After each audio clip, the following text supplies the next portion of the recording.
Langdon দেৱতা আজি তোমাৰ এই গৃহত আহি চৰাইদেউ প্ৰেছ ক্লাব আৰু আমি স্থানীয় দুজনমান ব্যক্তিয়ে চৰাইদেউ মৈদাম ইউনেস্কোৰ ক্ষেত্ৰত স্বীকৃতি পাবৰ কাৰণতে যি কাৰ্যসূচী আজি দিল্লীত সমাপন হৈ আছে সেই কাৰ্যসূচী যাতে সফল হওক তাত যিসকল ইউনেস্কোৰ প্ৰতিনিধি আহি উপস্থিত হ'বহি সেই প্ৰতিনিধিসকলৰ মনত যদি কিবা চৰাইদেউৰ প্ৰতি দুৰ্ভাৱ আছে সেই দুৰ্ভাৱখিনি আপোনাৰ কৃপাই যাতে তেওঁলোকৰ মনত সুমতি প্ৰদান কৰে আৰু তেওঁলোকে যাতে চৰাইদেউ মৈদামক স্বীকৃতি প্ৰদান কৰে এই আশাৰে আমি আপোনাৰ শ্ৰীচৰণত সেৱা ভাগি জনাইছোঁ আৰু বন্তি প্ৰজ্বলন কৰি এগছি ধূপকাঠি অৰ্পণ কৰিছোঁ।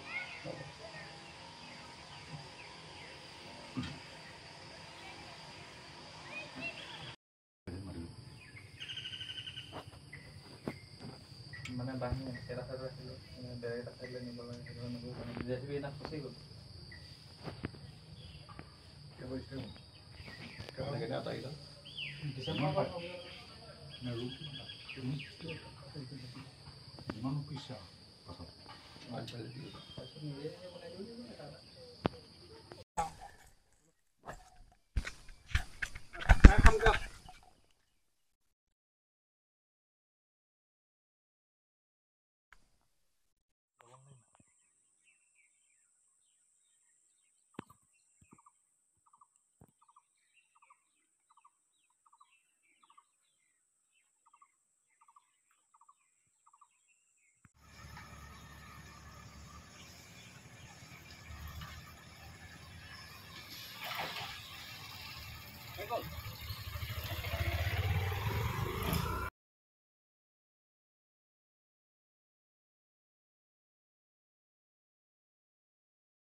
হয়, আমি যথেষ্ট উৎফুল্লিত হৈ আছোঁ, আশাবাদী ৪৬ সংখ্যক যি ইউনেস্কোৰ অধিৱেশন দিল্লীত অনুষ্ঠিত হৈছে সেই অধিৱেশনত বিশ্বৰ ১২৫খন দেশৰ প্ৰতিনিধি অংশগ্ৰহণ কৰিব আৰু সেই অধিৱেশনতেই বিশ্বৰ বিভিন্ন দেশৰ লগতে আমাৰ ভাৰতবৰ্ষৰ একমাত্ৰ চৰাইদেউ মৈদাম ক্ষেত্ৰ ইউনেস্কোৰ ক্ষেত্ৰত বিশ্ব ঐতিহ্য ক্ষেত্ৰৰ তালিকাত অন্তৰ্ভুক্তিৰ কাৰণে তাত আলোচনাৰ ঠাই পাব।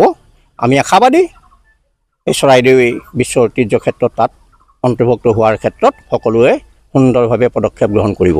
চৰাইদেউৰ পৰা কোন কোন মন্ত্ৰী আৰু বিধায়ক তালৈ গৈছে? আমাৰ সোণাৰীৰ বিধায়ক মাননীয় ধৰ্মেশ্বৰ কোঁৱৰ ডাঙৰীয়া আৰু মাহমৰাৰ বিধায়ক তথা অসম চৰকাৰৰ ৰাজহ মন্ত্ৰী মাননীয় যোগেন মোহন ডাঙৰীয়া তাত উপস্থিত আছে। ইতিমধ্যে তাত যিসকল প্ৰতিনিধিত্ব কৰিছে হয়তো পুৰাতত্ব বিভাগৰ আৰু কোনোবা তেওঁলোকৰ লগত আছে নেকি?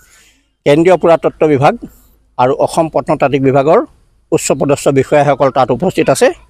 আমাৰ এটা কথা সৌভাগ্য, যিহেতু এই অধিৱেশন দিল্লীত অনুষ্ঠিত হৈছে আৰু অধিৱেশনত ভাৰতীয় ব্যক্তিয়ে তাত সভাপতিত্ব কৰিছে, ই এটা আমাৰ বাবে সৌভাগ্যৰ বিষয়।